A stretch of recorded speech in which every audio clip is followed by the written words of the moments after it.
Hi, this is Nahid Khan. Once again, welcome you all to our YouTube channel. फिर से मैं आप लोगों का स्वागत करती हूँ हमारे इस YouTube वीडियो के एक नए लेक्चर में। हमारा चल रहा है इकोनॉमिक्स का सीरीज आइडेंटिफाई एंड एक्सप्लेन। हमने पूरे 12 आइडेंटिफाई एंड एक्सप्लेन का कंसेप्ट कंप्लीट कर लिए हैं, जिसपे मैंने एक वीडियो में 6 कंसेप्ट क्लियर किए, एक वीडियो में 6। डोंट वरी, जिनका नहीं हुआ है वो लोग नीचे डिस्क्रिप्शन बॉक्स में मैंने वीडियो की लिंक दे दी है, तो आप लोग उसे चेक कर सकते हैं। चलिए स्टार्ट करते हैं, ज़्यादा टाइम वेस्ट नहीं करते हैं। 13th one, Bombay stock exchange has developed Sensex as a stock market index for reflecting the share price of listed companies. मैं आपको बता दूं, इसका आंसर जो है वो स्पेशल पर्पस इंडेक्स है। ये चैप्टर नंबर 6 से है। मैंने आप लोगों को बताया था कि ये जो बॉम्बे स्टॉक एक्सचेंज ने जो सेंसेक्स बनाया है स्टूडेंट, वो सिर्फ और सिर्फ जो स्टॉक मार्केट, मतलब it is specially for shares only, listed companies के जो शेयर्स होते हैं उनके लिए होते हैं। ठीक है, तो ये एक स्पेशल पर्पस के लिए बना है, इस पे और हमें कुछ नहीं दिखाई देगा। So that is why it is known as special purpose index number. Explanation देखो, are constructed with some specific purpose, तो इसको बनाने का एक स्पेसिफिक रीजन है स्टूडेंट। ठीक है, since BSE has developed Sensex with the purpose of reflecting share prices of listed companies. This illustration is related to the concept of special purpose index. इसका हाँ अभी मैं बता दूँ पर्पस क्या है। देखो, सेंसेक्स से हमें पता चल जाएगा कि जो लिस्टेड कंपनीज होती है, बीएसई पे जो लिस्टेड कंपनीज है, ठीक है, आप लोगों ने सुना होगा निफ्टी 50 और ठीक है, रिलेटेड भी हम इतना बात नहीं करते हैं। तो जो भी लिस्टेड कंपनीज होती है उनके शेयर प्राइस की इंफॉर्मेशन हमें उस स्टॉक एक्सचेंज पे पता चल जाता है। ठीक है, नेक्स्ट आते हैं हम। Agricultural research institute constructed an index number to measure changes in the production of raw cotton in Maharashtra during the period of 2015 and 20।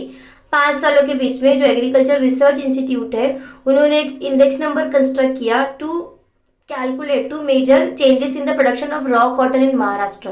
मतलब 2015 से लेकर 2020 तक महाराष्ट्र में रॉ कॉटन की प्रोडक्शन में क्या क्या चेंजेस आए हैं वो चेक करने के लिए। तो दिख रहा है आपको यहाँ पे 2 ईयर दिया, तो बेसिकली एक ईयर को हम कंपेयर करेंगे दूसरे ईयर से। सो ये हो जाएगा हमारा बेस ईयर, क्योंकि 15 से ही कंपेयर करना। ये हो जाएगा हमारा करंट ईयर 20, और 15 जो होगा हमारा वो बेस ईयर हो जाएगा।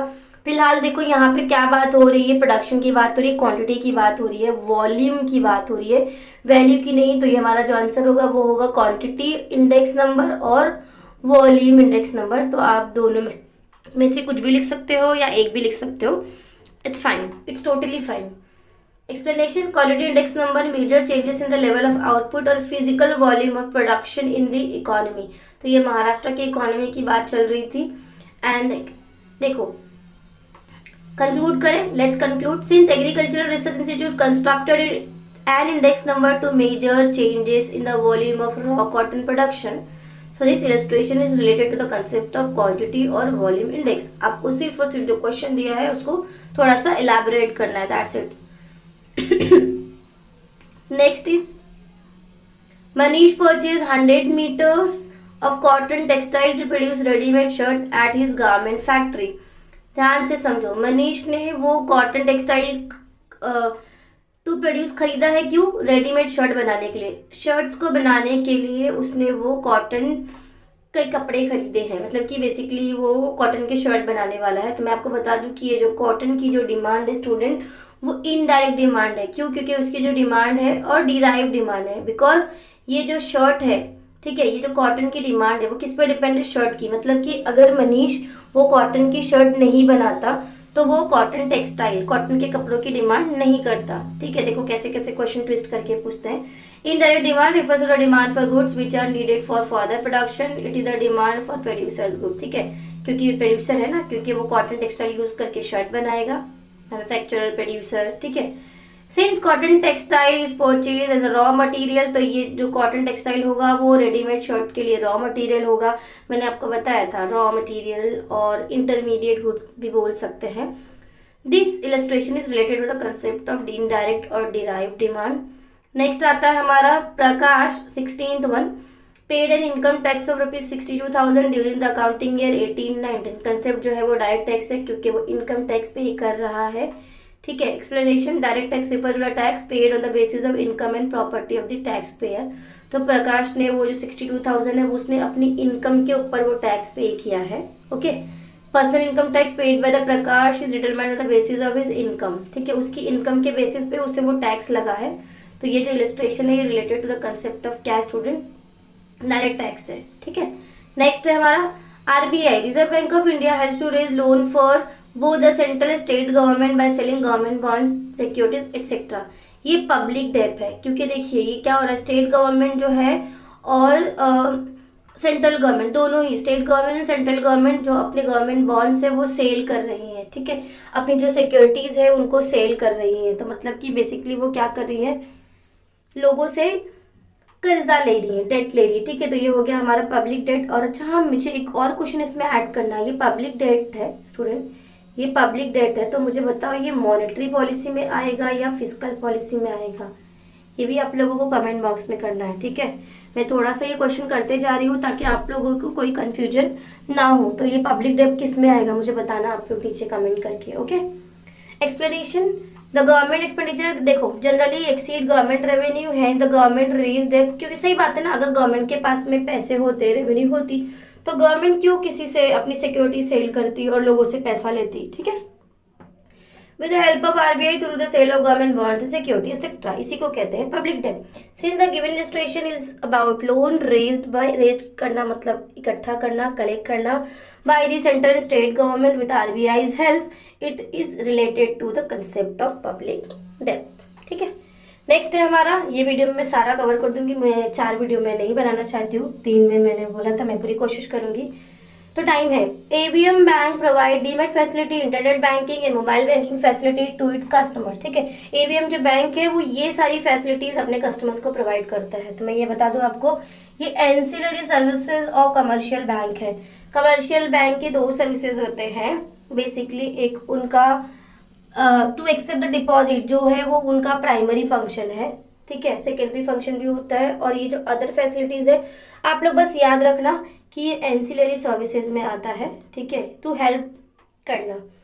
Commercial bank provide range of ancillary services such as transfer of funds, collection of money, merchant banking, foreign exchange, safe deposit facility, demat facility, internet banking, mobile banking, UPI, BMAP, all these things. So these comes under ancillary services of commercial bank. मतलब कि ये इनके basic और primary function नहीं है student, these are the ancillary services of commercial bank. मतलब कि ये लोग नहीं भी कर सकते, देयर आर सर्टेन बैंक्स जो इन सब चीज़ों को रिस्ट्रिक्ट करते हैं। ठीक है, since the illustration is about such services provided by ABM Bank, it is related to the concept of ancillary services. Next आते हैं हम, केरला बेस्ड कंपनी के jeweller intend to raise 1000 crore by fresh issuance of shares.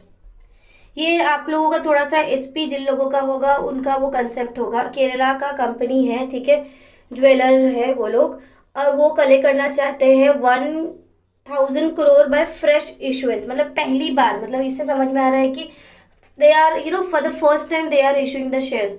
तो ये होगा हमारा primary market या फिर न्यू इशूज मार्केट हम कह सकते हैं इसे।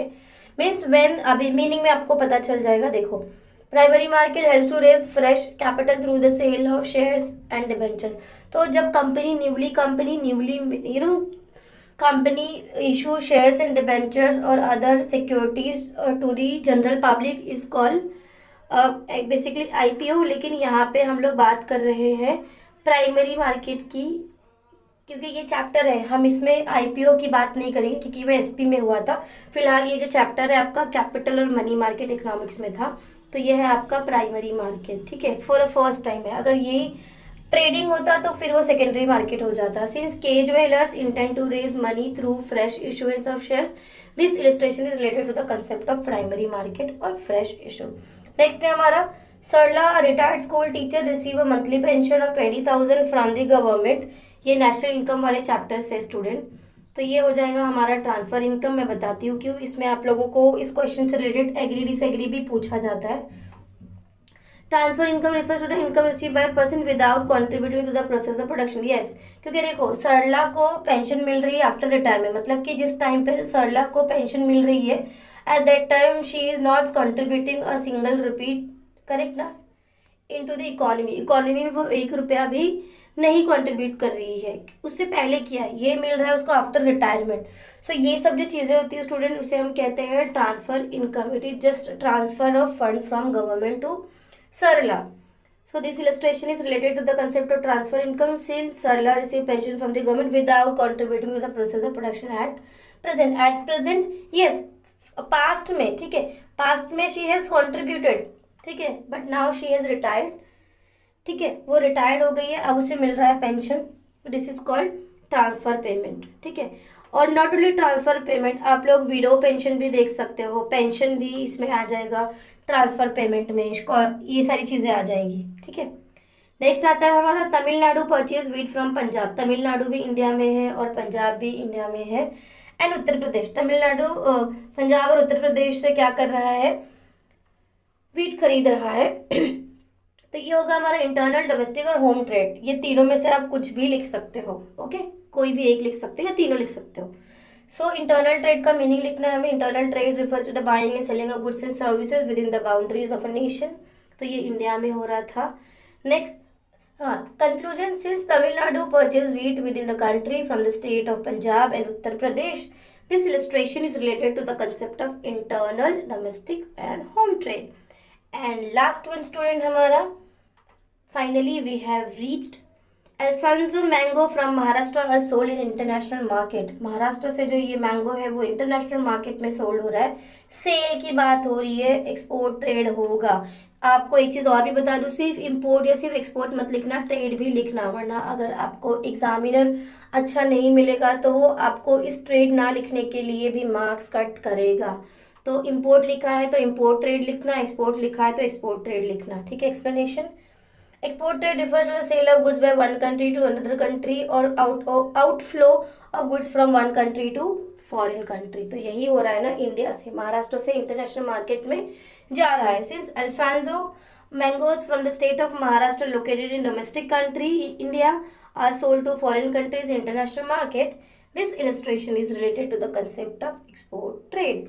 So here we have completed identify and explain the concept totally.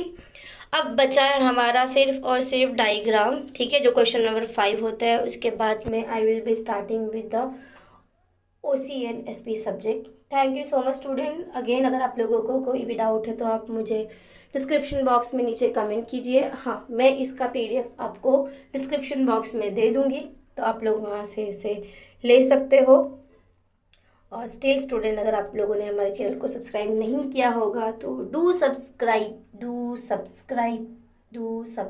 To our channel and ज़्यादा से ज़्यादा शेयर कीजिए, ठीक है। In this video this much only. See you in the next lecture student. Thank you, thanks for watching the video student.